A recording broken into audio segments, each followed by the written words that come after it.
Le Botrytis cinerea est très important car c'est lui qui, sur les raisins mûrs, va concentrer le jus dans les grains de raisin. Et c'est donc ce microclimat particulier qui veut que la probabilité dans notre région de Sauternes d'avoir fin septembre, octobre, novembre, du brouillard le matin et du soleil dans la journée, qui va permettre à Botrytis cinerea de se développer sur les raisins mûrs.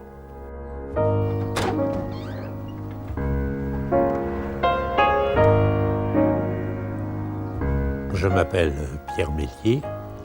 Pendant 27 ans, j'ai dirigé Château d'Yquem jusqu'en 1990. Entre-temps, j'avais donc acquis le château Raymond-Lafon de manière à avoir quelque chose pour me retirer pour mes vieux jours. Et donc, cette propriété a été restructurée, amplifiée, et elle est devenue ce qu'est aujourd'hui le château Raymond-Lafon, qui permet à mes enfants d'exploiter et d'avoir un produit de renommée. Il est situé du reste tout à côté du château d'Yquem, puisque j'ai la chance, quand j'ouvre ma fenêtre, de voir les vignes d'Yquem que j'ai fait planter il y a quelques années.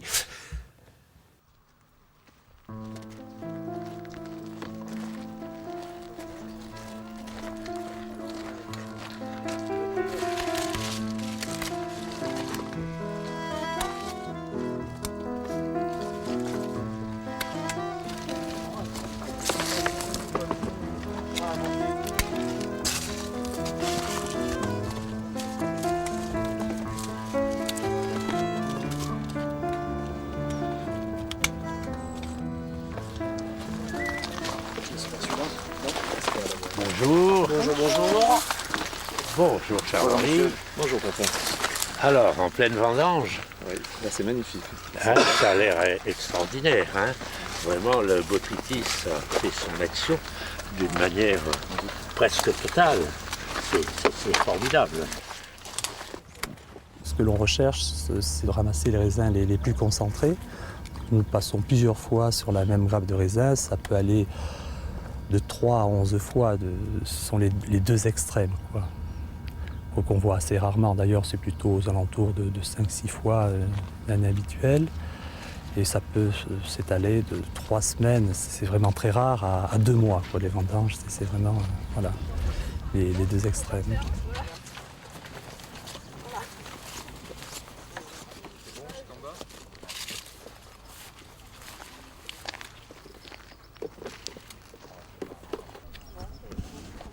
Ici, nous avons ceux qui viennent d'être vendangés, et voilà la récolte que nous recherchons, ces grains botrytisés qui sont donc particulièrement concentrés. Mais pour cela, il est indispensable d'attendre l'action du botrytis et des raisins qui ont cet aspect peu engageant, mais qui sont excellents.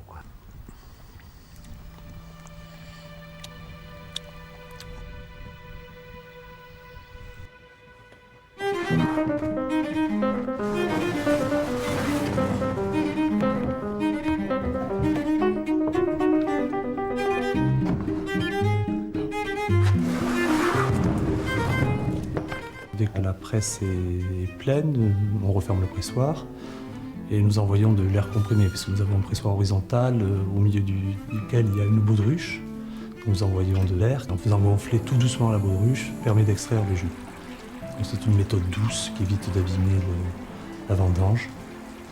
Contrairement au vin blanc sec, où ce sont les premiers jus qui sont les plus concentrés, avec nos raisins botrytisés, c'est l'inverse. Plus on va presser, plus on va avoir des mots très concentrés, donc des jus très très sucrés, quoi, voilà. Et c'est ce que nous recherchons pour faire un sauterne.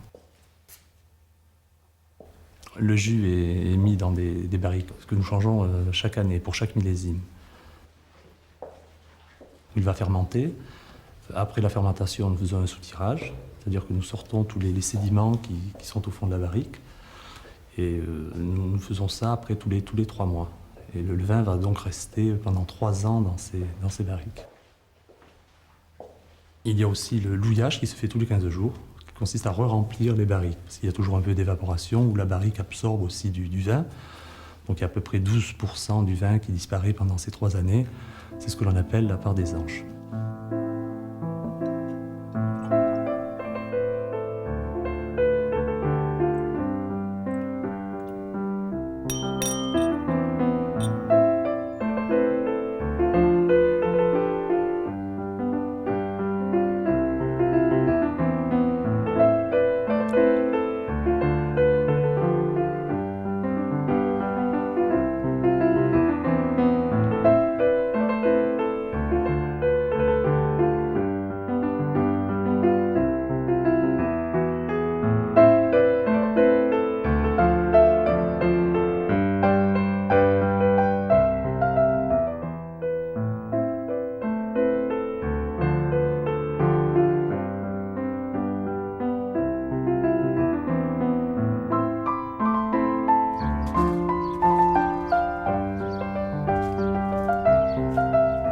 À Sauternes, les terrains changent très vite. On peut passer de l'argile au gras avec des endroits de sable.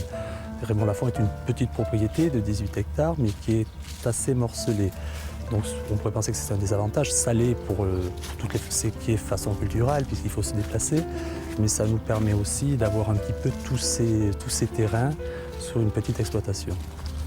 Donc c'est ce qui est très important pour tous nos assemblages après, d'avoir un peu tous les types de sols que l'on peut rencontrer sur l'appellation. Et nous utilisons du sémillon à 80% et du sauvignon à 20%. Parce qu'on a vu que c'était un bon pourcentage au niveau des acidités, du goût, du fruit, enfin, pour faire un grand sauterne. Puisqu'il y a aussi un 3e cépage qui est autorisé, qui est la muscadelle, que nous n'utilisons pas à Raymond Lafont. Nous trouvons que pour des vins dits de garde, ce goût très fruité a tendance à partir avec le temps, à s'estomper.